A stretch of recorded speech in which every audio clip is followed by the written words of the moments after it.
A man's wealth can buy him many things, but it can never purchase him peace from his own conscience. The Bellagio's private bar hummed with the quiet conversations of Vegas's elite, where $100 whiskeys flowed like water and secrets were currency more valuable than chips. Marcus Wellington had built his empire on reading people, on knowing their weaknesses before they knew them themselves. But tonight, staring into the eerily calm eyes of Mike Tyson after committing an act of unthinkable disrespect, Marcus felt something he hadn't experienced in decades: genuine fear. The spit still glistened on Tyson's cheek, yet the legendary fighter's reaction defied everything Marcus knew about human nature. No explosion, no violence, just those 10 whispered words that turned Marcus's blood to ice and made his legs nearly buckle. In that moment, Marcus realized his carefully constructed life of privilege and protection was nothing more than an elaborate house of cards, and somewhere in the shadows, someone had been quietly removing the foundation pieces for years. The question that would haunt Marcus and change everything he thought he knew about power was this: how long had Mike Tyson been watching him, and what else did he know? Before we jump back in, tell us where you're tuning in from, and if this story touches you, make sure you're subscribed, because tomorrow I've saved something extra special for you. The hook. Marcus Wellington's hand trembled as he reached for his Macallan 25, the amber liquid sloshing against crystal as he watched Mike Tyson's broad shoulders disappear through the mahogany doors of the Bellagio's private bar. The weight of those 10 words, "Tommy Wellington sends his regards from the grave, Marcus," pressed against his chest like a physical force, making each breath a conscious effort. Tommy. After 15 years of sleepless nights and carefully crafted lies, that name still had the power to unravel him completely. "Mr. Wellington?" The voice belonged to Senator Patricia Hayes, her perfectly sculpted face etched with concern. She'd been mid-sentence about some environmental bill when the encounter with Tyson had occurred, but Marcus couldn't remember a single word she'd said. "You look like you've seen a ghost." If only you knew, Marcus thought, forcing his practiced smile. The one that had charmed investors out of billions and politicians out of their principles. "Just a minor disagreement with an old acquaintance. Nothing worth your concern, Senator." But his mind was racing, cataloging every interaction, every security detail, every carefully maintained lie from the past decade and a half. How could Tyson possibly know about Tommy? The homeless veteran had been a nobody, a statistic, someone the world had already forgotten before Marcus's Bentley had found him on that rain-slicked road outside Reno. The cover-up had been flawless, police reports altered, witnesses relocated, medical examiners convinced to overlook inconsistencies. Marcus had paid enough money to fund a small country's annual budget to ensure that night remained buried. "Marcus, darling, you're sweating." His wife Vivian materialized at his elbow, her practiced socialite instincts immediately recognizing a crisis that could affect their carefully curated image. At 48, she was still stunning, her platinum hair swept into a flawless chignon that probably cost more than most people's monthly salary. But her green eyes held the calculating coldness that had made her such a perfect partner for Marcus's ascent to power. "Perhaps we should call it an evening?" The suggestion was logical, but Marcus couldn't shake the feeling that leaving now would be exactly what Tyson expected, the reaction of a guilty man. Instead, he drained his whiskey and signaled the bartender for another, his hands steadier now that the initial shock was wearing off. "Nonsense. The night is young, and Senator Hayes was just explaining her fascinating perspective on carbon credits." Marcus's voice carried the same authoritative tone that had commanded boardrooms from Manhattan to Tokyo, but internally he was already 3 steps ahead, calculating his next moves. The private bar continued its elegant dance around them, oil executives discussing pipeline deals, casino owners debating expansion plans, politicians trading favors like baseball cards. This was Marcus's world, a realm where power was measured in influence rather than muscle, where a phone call could destroy careers and a wire transfer could reshape legislation. For over 2 decades, he'd been an apex predator in this environment, building Wellington Capital from a modest hedge fund into a financial empire that controlled over $60 billion in assets. But as he half-listened to Senator Hayes drone about regulatory frameworks, Marcus's attention kept drifting to the door where Tyson had exited. The former heavyweight champion had looked different tonight. Not the unpredictable, volatile figure from decades of headlines, but something far more dangerous, methodical, patient. The kind of calm that came from having all the pieces in place for an endgame years in the making. A cold realization began to crystallize in Marcus's mind. The encounter tonight hadn't been random. Tyson's presence at the Bellagio in this specific bar at this exact time when Marcus would be entertaining potential investors, it was all too convenient, which meant someone had been watching him, studying his patterns, learning his routines. But how long? And more importantly, what was the end game? Marcus excused himself and stepped onto the bar's private balcony, pulling out his encrypted phone. The Vegas skyline glittered below, a monument to the kind of calculated risks and careful orchestration that had defined his entire career. He scrolled through his contacts until he found the number he needed. David Chen, his head of security and former CIA operative. "David, I need a complete threat assessment by morning. Full spectrum, digital, physical, financial. Someone's been watching me and I need to know how deep this goes. Any specific concerns, Mr. Wellington?" Marcus stared out at the neon-soaked city, remembering the way Tyson's eyes had held no surprise, no spontaneous anger, just the cold satisfaction of a man executing a long-planned move. Let's just say an old ghost has decided to make an appearance, and I have a feeling tonight was only the opening move. As he ended the call, Marcus couldn't shake the growing certainty that his carefully ordered world was about to become a battlefield, and for the first time in his life, he wasn't sure he held the tactical advantage. The drive back to the penthouse should have been a sanctuary, but Marcus found himself studying every shadow in the Bentley's bulletproof windows. David Chen's security detail maintained their usual positions, lead car ahead, chase car behind, but tonight the routine felt inadequate. As they glided through Vegas's neon-drenched arteries, Marcus's mind cataloged the empire he'd spent 3 decades building, and everything that could be stripped away if Tyson truly knew what he claimed to know. His phone buzzed with the familiar cascade of notifications that defined his existence. Tokyo markets opening, London closing, algorithmic trading programs executing millions in transactions while he'd been nursing whiskey and wrestling with ghosts. Wellington Capital's systems operated with Swiss precision, generating wealth at a rate that would have seemed impossible to the ambitious young broker who'd started with nothing but ruthless ambition and a willingness to cross lines others wouldn't even acknowledge. "The senator seemed receptive to your infrastructure proposal," Vivian observed from beside him, her fingers dancing across her own device as she managed the social fallout from their early departure. "Though your abrupt mood change certainly raised questions." Marcus watched her reflection in the window. Still beautiful, still calculating every angle for maximum advantage. Their marriage had been as strategic as any merger, combining her political connections with his financial acumen. She delivered 2 children who attended the right schools, supported the right causes, and would inherit a legacy that could influence global markets for generations. But love? That had been a luxury neither of them had time for. "I handled it appropriately," Marcus replied, though he wondered if anything about tonight could be considered appropriate. The memory of Tyson's calm delivery of those 10 devastating words played on repeat, each syllable carrying the weight of potential destruction. The penthouse occupied the entire 42nd floor of the Palms, purchased not for its ostentation but for its security features and strategic location. As they rode the private elevator, Marcus felt the familiar satisfaction of returning to his fortress. Biometric locks, reinforced construction, and sight lines that allowed him to survey his domain. Tonight, however, even these defenses felt insufficient. Their children were in the main living area when they arrived. Catherine, 22 and fresh from Wharton with her MBA, looked up from her laptop where she'd been analyzing emerging market opportunities for her trust fund. Alexander, 19 and on break from Princeton, barely acknowledged their presence as he manipulated some complex financial modeling software Marcus had gifted him for his birthday. "How was the fundraiser?" Catherine asked, her green eyes, so similar to her mother's, sharp with intelligence that sometimes reminded Marcus uncomfortably of himself at that age. "Productive," Marcus replied, loosening his tie as he moved toward his home office.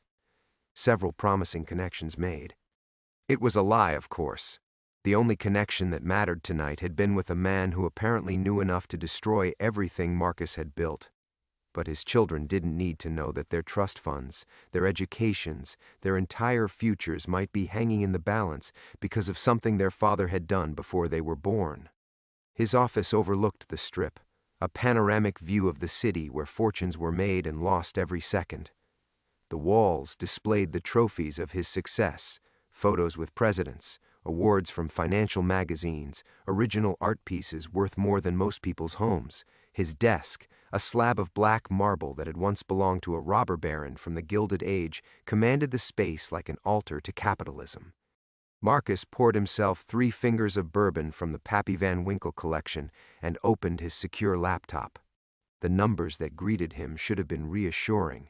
Portfolio values in the tens of billions, cash positions that could weather any storm, assets diversified across every major market on Earth.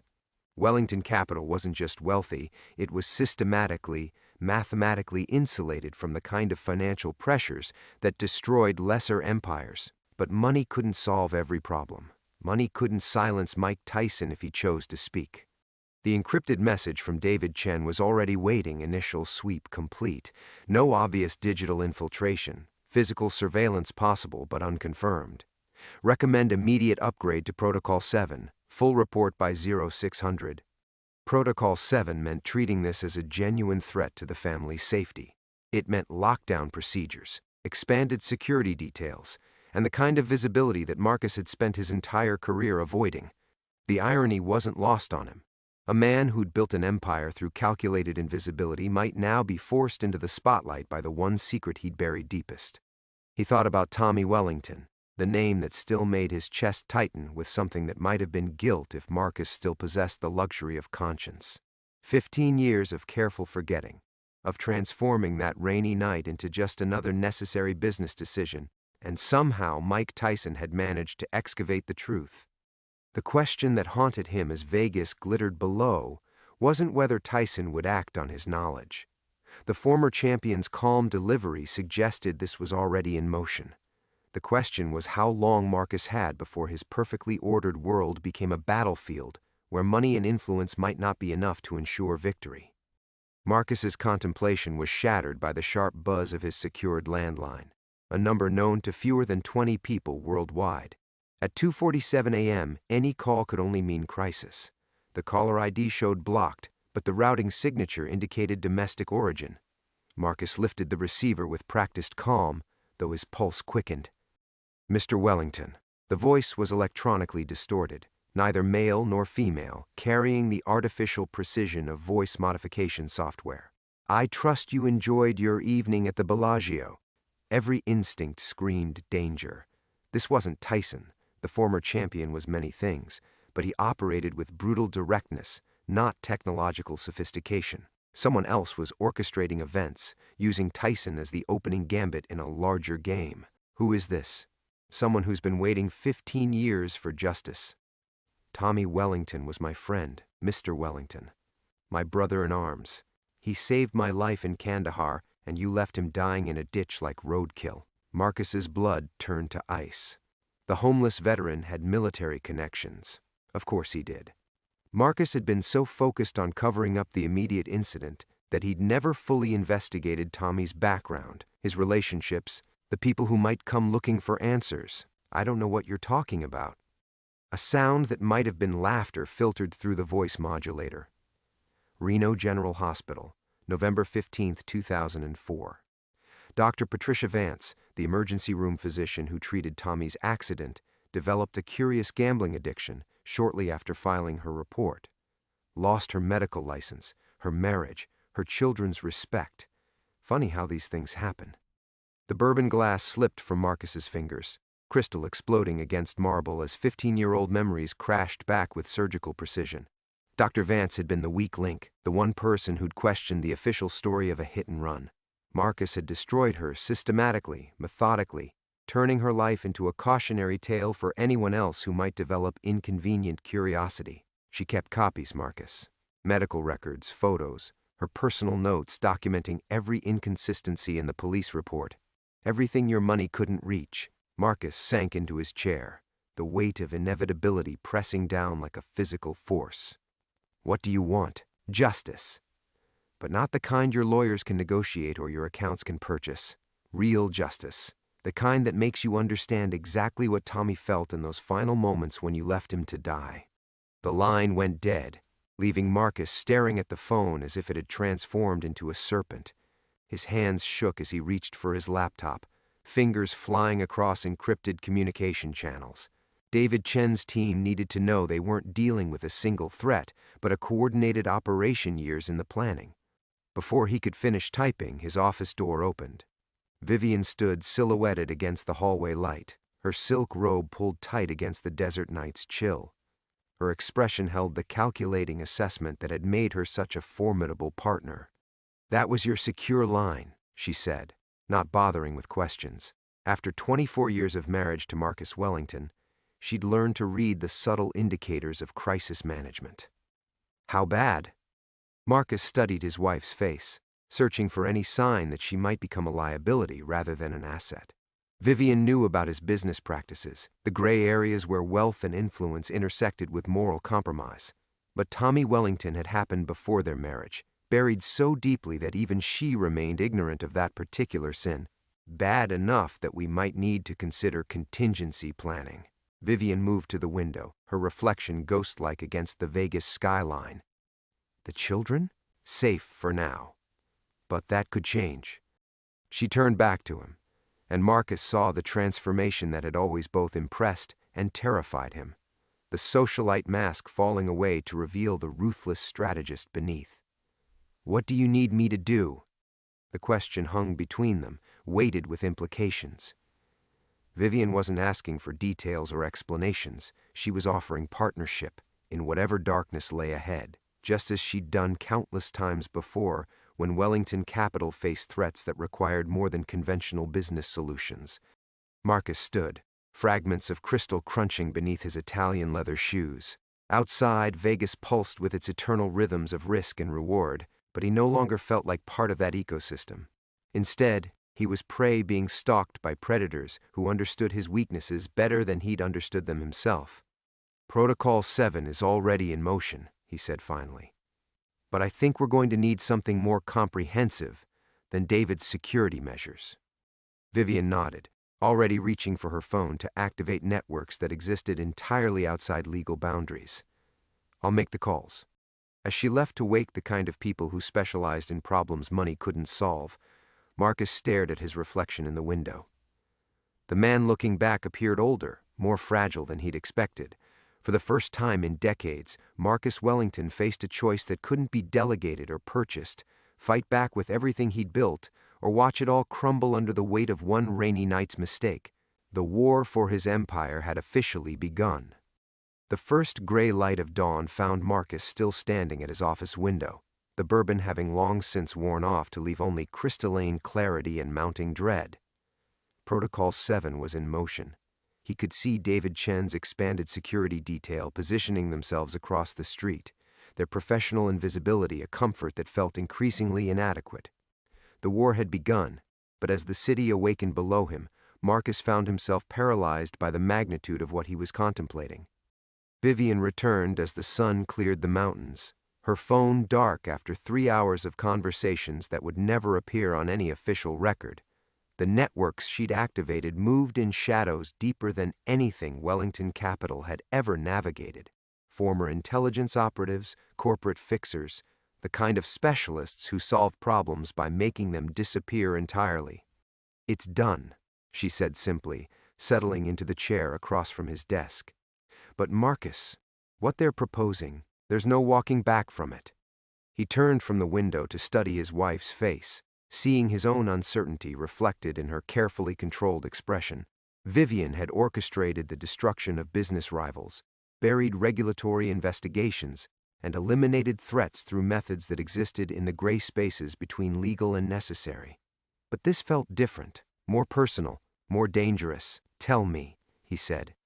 Complete suppression. Anyone connected to this Tommy Wellington situation disappeared, relocated, or permanently silenced. The medical records destroyed, the witnesses neutralized, even Tyson himself if necessary. Vivian's voice remained steady, professional, but Marcus caught the slight tremor that betrayed her own reservations. They can make it look like accidents, natural causes, unfortunate coincidences. But the scope of what we're discussing. Marcus sank into his chair, the weight of the decision pressing down like a physical force. He'd built his empire through calculated ruthlessness, yes, but always within certain boundaries. Market manipulation, regulatory capture, the systematic destruction of financial competitors, these were the weapons of modern warfare, civilized in their brutality. What Vivian was describing crossed lines he'd never approached, not even that night 15 years ago when panic and self-preservation had driven him to flee the scene. How many people are we talking about? Potentially dozens. Dr. Vance is just the beginning. Military records show Tommy Wellington served with a unit that lost half its members to PTSD and suicide after deployment. The survivors scattered across the country, but any one of them could be our mystery caller. Then there are family members, friends, anyone who might have heard stories or kept mementos. The scope was staggering. Marcus had eliminated individual threats before, but this would require a systematic campaign that could span months or years. The financial cost would be manageable. Wellington Capital generated enough cash flow to fund small wars, but the moral weight felt crushing. His secure phone buzzed with a text from Catherine. Dad saw news about increased security. Is everything okay? Marcus stared at the message, his daughter's innocence cutting through his strategic calculations like a blade. Catherine and Alexander had grown up insulated from the darker aspects of his business, believing their father was simply a brilliant financier who'd earned his success through legitimate genius. They attended charity galas, supported worthy causes, and planned to use their inherited wealth for positive change. The irony was almost unbearable. His sins might destroy the very future he'd sacrificed his soul to secure. There has to be another way, he said finally, though even as the words left his mouth, he knew how weak they sounded. Vivian leaned forward, her green eyes holding the same calculating coldness that had first attracted him decades ago. Marcus, darling, sentiment is a luxury we can't afford. These people aren't interested in negotiation or compensation. They want to destroy you, which means they want to destroy us, our children, everything we've built. She was right, of course. The voice on the phone had spoken of justice, not profit. Tommy Wellington's military connections weren't motivated by greed, but by something far more dangerous: genuine righteousness. Money couldn't buy silence from people who valued honor above survival. But even as logic pointed toward the nuclear option, Marcus found himself hesitating. Perhaps it was his age, or the way his children looked at him with unconscious respect, or simply the accumulated weight of 30 years' worth of moral compromises. The man who'd fled that rainy scene in 2004 had been driven by pure panic, but this decision would be different, calculated, premeditated, irreversible. "Give me 12 hours, Marcus said finally. I need to think." Vivian's expression tightened with frustration. Every moment we delay gives them more time to position their pieces. By tonight, this could be beyond containment. 12 hours, Marcus repeated, though he wasn't sure what he hoped to accomplish in that time. The parameters of his situation remained unchanged. Surrender meant destruction, but survival might require becoming the kind of monster he'd never been, even at his worst.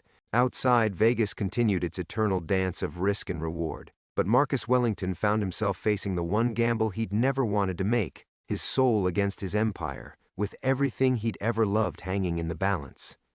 The 12 hours Marcus had requested felt like minutes compressed into a crucible of impossible choices.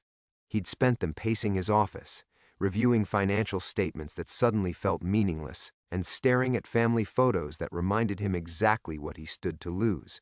When Vivian returned at the agreed time, her expression told him that events had already moved beyond his careful timeline.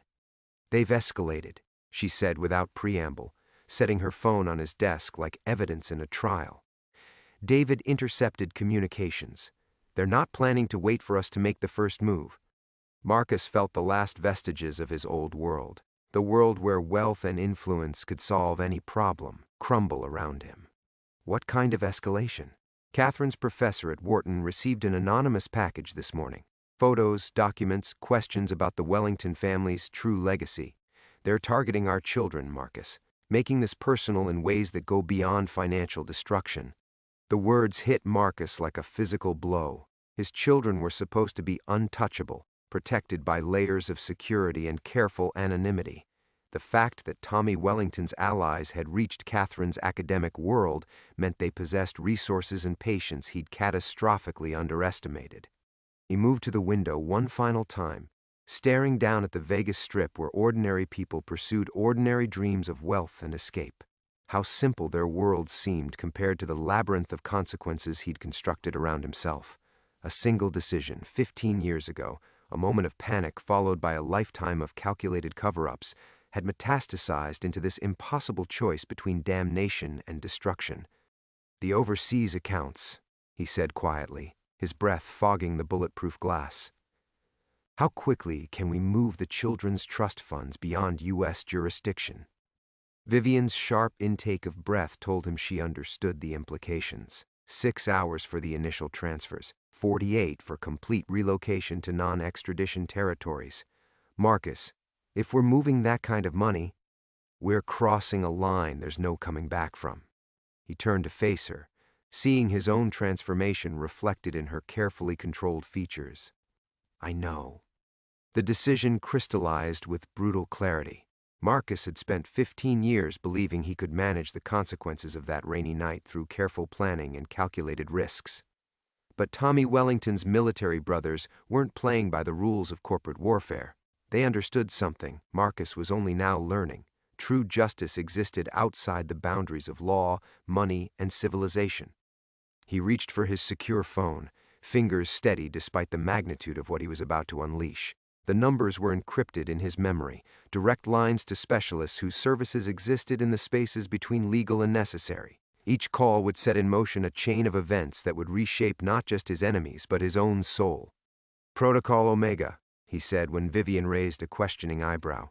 "Full spectrum response. No limitations, no witnesses, no loose ends." "Marcus."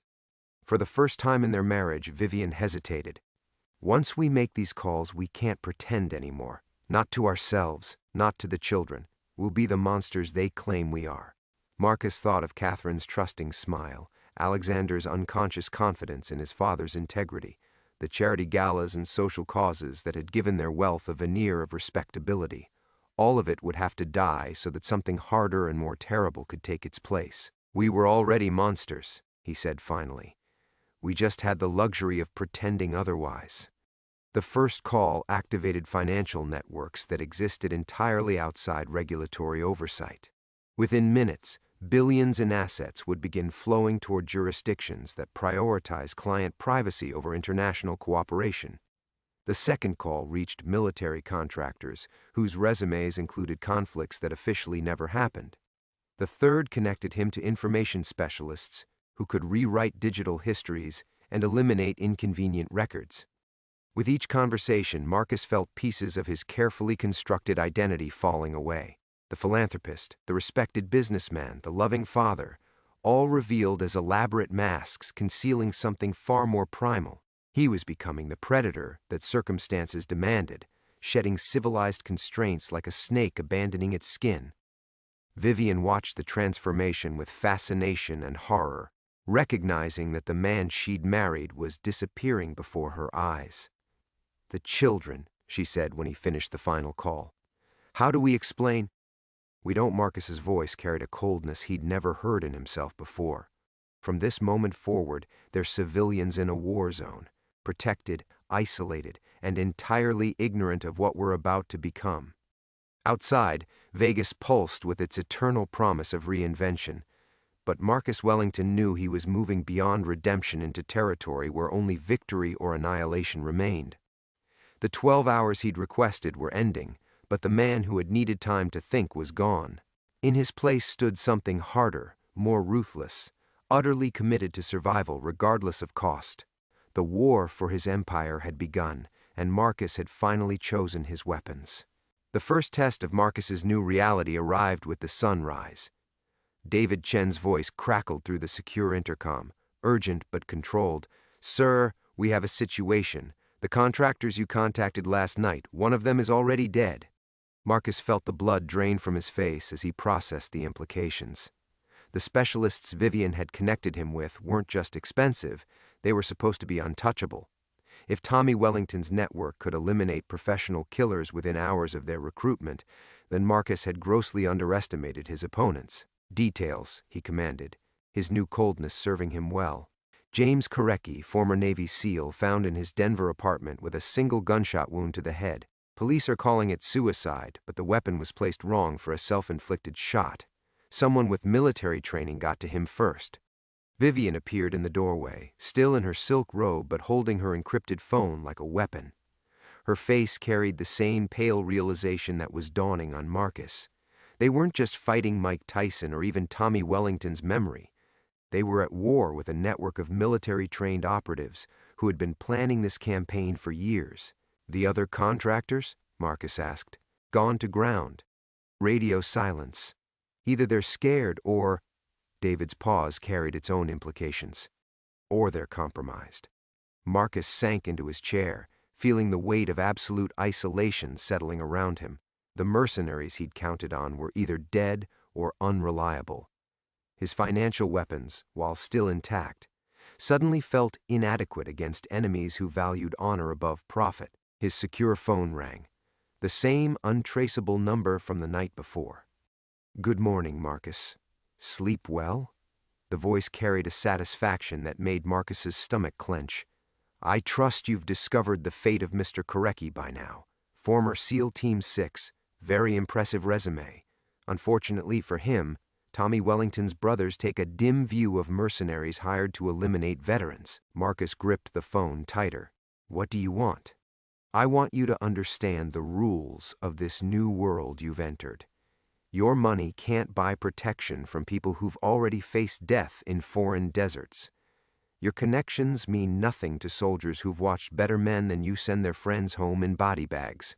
And your threats? The voice chuckled darkly. Well, we've been making people disappear professionally long before you learned to manipulate stock prices.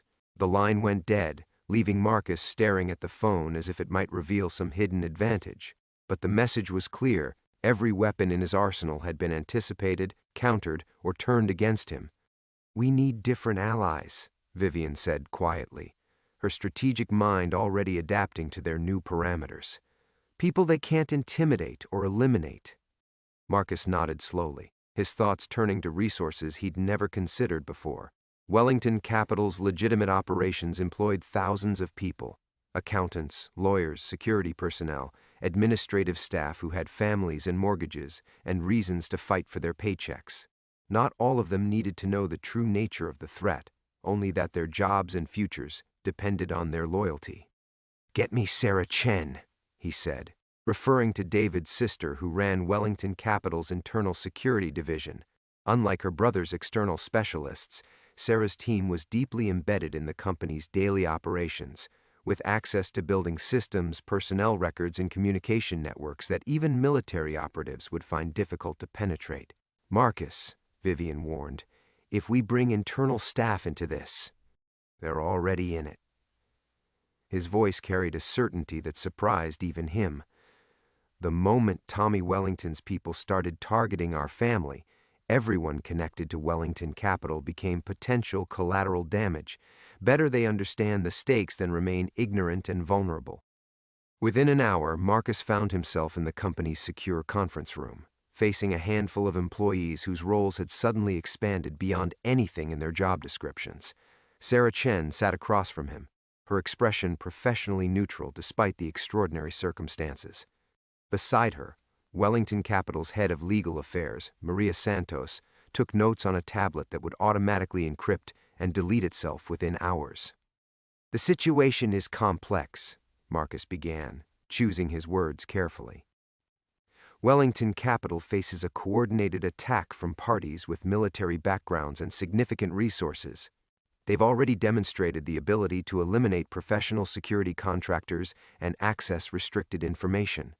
Sarah leaned forward, her tactical background evident in the questions she asked. Internal threat assessment? Are we looking at infiltration, digital warfare, or direct physical action? All of the above, Marcus replied, recognizing that he was crossing another line by bringing civilian employees into a war zone. But his options were narrowing by the hour, and survival required allies who understood that their fates were now irrevocably linked to his own. As the meeting progressed, Marcus realized he was learning the hardest lesson of his new reality. In a war against people who had nothing left to lose, victory would belong to whoever was willing to sacrifice the most. The weight of that realization settled over the conference room like a suffocating blanket. Marcus watched as his employees, people who had joined Wellington Capital to build careers, not wage wars, processed the magnitude of what he was asking. Sarah Chen's tactical training was evident in her steady demeanor, but Maria Santos had gone pale, her fingers trembling slightly as she took notes that might never see daylight. "Sir," Sarah said carefully, "when you say all of the above, what specific threats should we prepare for? Because if we're talking about professional military operators with nothing to lose, then we need to think like them." Marcus stood, moving to the room's single window that offered a view of the Vegas skyline. In daylight, the city looked different, smaller somehow, less magical than its nighttime persona suggested. They've already proven they can eliminate external contractors and access information that should have been impossible to obtain. Our advantage lies in what they can't predict or easily infiltrate. He turned back to face the room, seeing his reflection in their uncertain expressions. Wellington Capital isn't just a hedge fund anymore. As of this morning, it's a fortress under siege. Every employee, every system, every piece of information becomes either an asset or a vulnerability. There's no middle ground. Maria cleared her throat nervously. "Marcus, I have to ask, are we talking about legal responses here? Because if you're contemplating actions that could expose the company to criminal liability..." "Maria." His voice carried a finality that made her flinch. "The people we're facing don't care about criminal liability. They've already committed murder, eliminated professional killers, and demonstrated capabilities that suggest military training and significant resources. Our choice isn't between legal and illegal responses. It's between survival and destruction." The silence stretched until Sarah spoke again. "What do you need from us?" Marcus felt a surge of something that might have been gratitude, recognizing that his head of security understood the parameters they were operating within. Complete information control. "I want to know everyone who's accessed our systems in the past 6 months, everyone who's asked questions about my personal history, every anomaly in our communication networks. If there's a leak, we find it and seal it. And if the leak is human?" Sarah's question carried implications they all understood. "Then we deal with it accordingly." Marcus met her eyes, letting her see the transformation that had taken place in him overnight. The philanthropist who attended charity galas was gone, replaced by something harder and more desperate. These people have already demonstrated they're willing to kill to achieve their objectives. We can't afford to be more principled than our enemies. He moved to the conference table, spreading out building schematics that David had prepared earlier. Wellington Capital's physical security needs immediate upgrading. Not just cameras and key cards. We're talking about defensive positions, escape routes, safe rooms that can withstand sustained assault. "Sarah, I want you to assume we're facing military-trained operators with access to professional equipment." "Jesus," Maria whispered, staring at the schematics as if they were death warrants. "Marcus, what have we gotten ourselves into?" The question hung in the air like an accusation. Marcus felt the weight of every decision that had led to this moment. The original hit and run, the subsequent cover-up, the years of careful manipulation that had kept his secret buried. Now his sins were metastasizing, infecting innocent people who had done nothing more than work for Wellington Capital. "Something that started 15 years ago and has now reached our doorstep," he said finally. "I won't pretend this is fair to any of you, but the reality is that your association with me has made you targets. We can face that together, or we can face it separately and probably die." Sarah nodded slowly, her military background helping her process the tactical implications faster than the others. Timeline for implementation?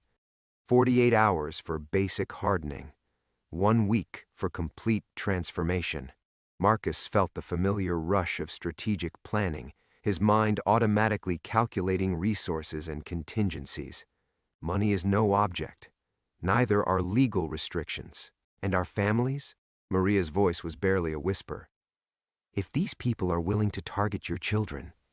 The question struck Marcus like a physical blow.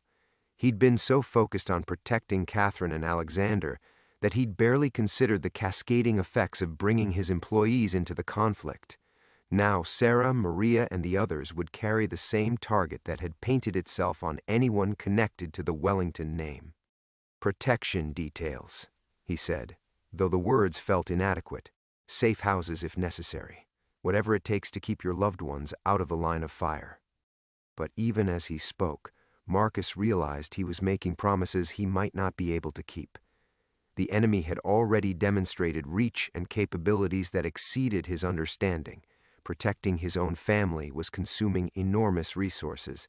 Extending that protection to potentially dozens of additional targets might be impossible. The meeting ended with grim efficiency, assignments distributed among people whose job descriptions had suddenly expanded into matters of life and death. As his employees filed out, Marcus remained behind, staring at the building schematics and wondering if he was preparing a fortress or a tomb. The fortress Marcus had envisioned crumbled within hours of its conception. He was still alone in the conference room, surrounded by the detritus of his strategic planning, when every screen in Wellington Capital went black simultaneously. The building's lights flickered once, twice, then died completely. Emergency power kicked in a heartbeat later, bathing everything in the harsh red glow of backup systems. But the message was unmistakable. His enemies weren't just watching. They owned his infrastructure. Sarah's voice crackled through his phone, tight with professional alarm. Sir, we have a complete system breach. Every computer, every server, every security camera. They're inside our network. Marcus felt the familiar sensation of falling that had haunted him since that rainy night 15 years ago, except now the ground was rushing up faster than ever before. All his preparations, his defensive strategies, his careful positioning of assets, none of it mattered if the enemy could simply reach through his digital walls and tear out the foundation. How was that possible? But even as he asked, Marcus knew the answer. Tommy Wellington's brothers weren't just soldiers. They were modern warriors who understood that today's battles were fought in cyberspace as much as physical terrain. While Marcus had been thinking like a businessman, they'd been operating like military intelligence. The main screen in the conference room flickered back to life, displaying an image that drove ice through Marcus's veins. Security camera footage from Catherine's private school, showing his daughter walking to her car after classes. The timestamp was from 20 minutes ago. Hello, Marcus? The voice came from the room's speakers, that same calm tone that had haunted his nightmares. I hope you're beginning to understand the scope of your situation. Your fortress has no walls. Your money has no power. Your children have no protection. The image changed to Alexander at his university dormitory, completely unaware that hostile eyes were documenting his every movement. Marcus gripped the conference table so hard his knuckles went white, feeling his carefully constructed world collapse in real time. What do you want? He managed, though his voice sounded foreign to his own ears. I want you to remember Tommy Wellington, not the homeless veteran you left dying in the rain, but the boy who survived 3 tours in Afghanistan only to be murdered by a coward who thought money could erase any sin.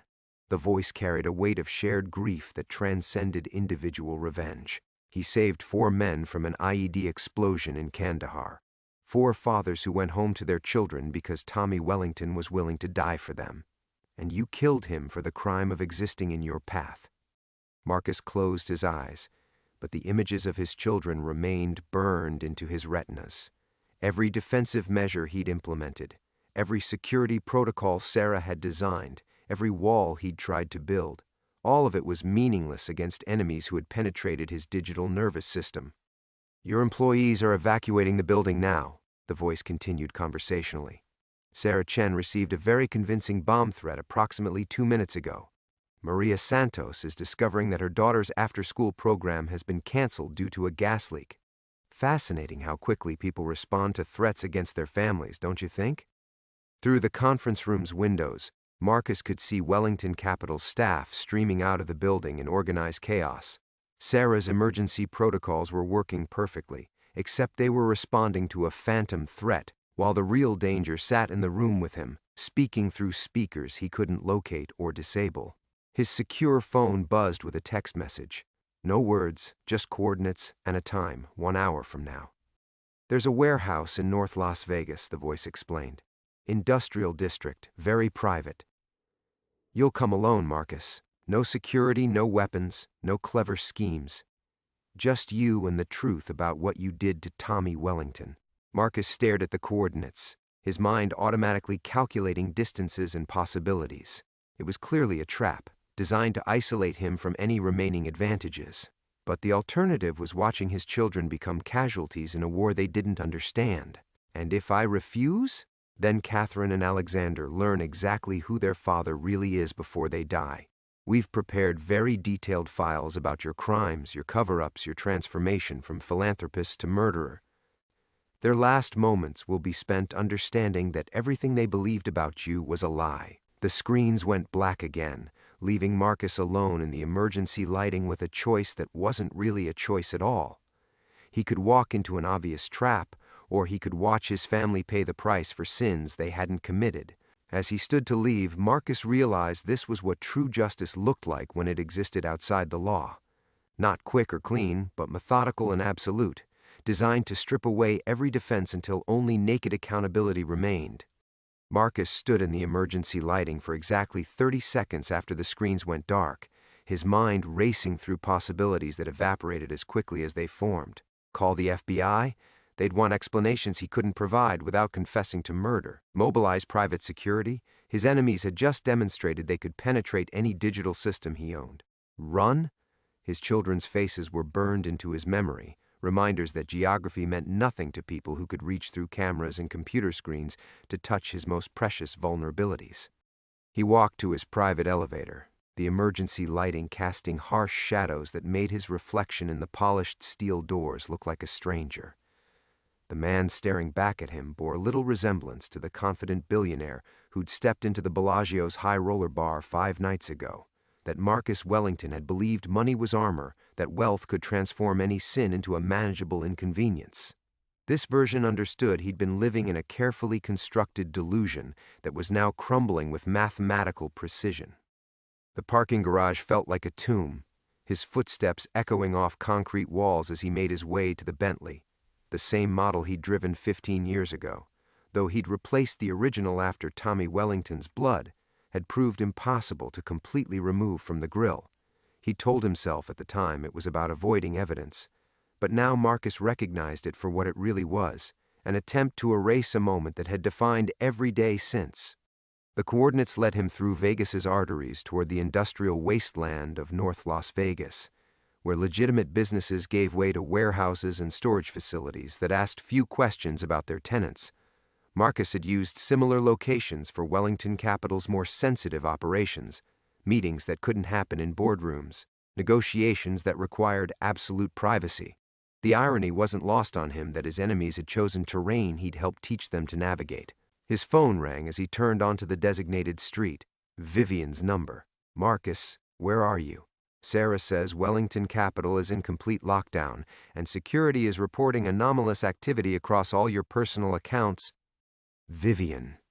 His voice cut through her professional urgency with a finality that seemed to drain the air from the call. "I need you to understand something. If I don't come back from this meeting, everything we've built together dies with me. Wellington Capital, the foundations, the political connections, all of it becomes worthless."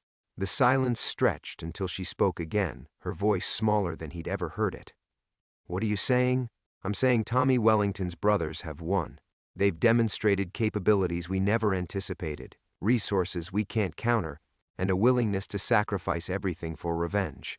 Our money means nothing to people who've already died inside." Marcus pulled into the warehouse district, scanning empty lots and shuttered buildings for signs of the trap he was walking into. The coordinate point was a nondescript industrial building with loading docks and dark windows that reflected nothing. It looked exactly like what it was, a place where people disappeared. "Marcus, listen to me." Vivian's strategic mind was fighting against emotional paralysis. "We still have options. political connections, international resources, legal maneuvers that could what? He parked 50 yards from the target building, close enough to demonstrate compliance, but far enough to maintain the illusion of choice. Buy us another day? Another week? These people have been planning this for over a decade. Every move we make, they've already anticipated and countered. Through the Bentley's windshield, Marcus could see a single light burning in the warehouse's office section. Not an invitation so much as a statement, "Your audience is waiting." The building's architecture reminded him uncomfortably of military installations he'd visited during Wellington Capital's defense contracting phase. Functional, austere, designed for purposes that prioritized efficiency over comfort. What about Catherine and Alexander? Vivian's voice carried the desperation of someone watching a carefully constructed empire collapse in real time. You're just going to abandon them? I'm trying to save them. Marcus ended the call before she could respond, recognizing that every word was probably being monitored by people who understood psychological warfare better than he understood market manipulation. His children's survival depended on his willingness to walk into a situation where his death was the most optimistic outcome. He stepped out of the Bentley, feeling the Nevada heat press against him like a physical weight. The warehouse seemed larger up close, its loading docks and industrial fixtures creating shadows that could hide entire squads of Tommy Wellington's brothers. Marcus realized he was about to learn whether 15 years of wealth and power had prepared him for the kind of justice that existed outside boardrooms and courthouses. As he walked toward the single burning light, Marcus understood that his transformation was complete. The philanthropist was gone, the businessman was irrelevant, and what remained was something much simpler. A man finally walking toward the consequences of his choices, carrying nothing but the weight of sins that money could never erase.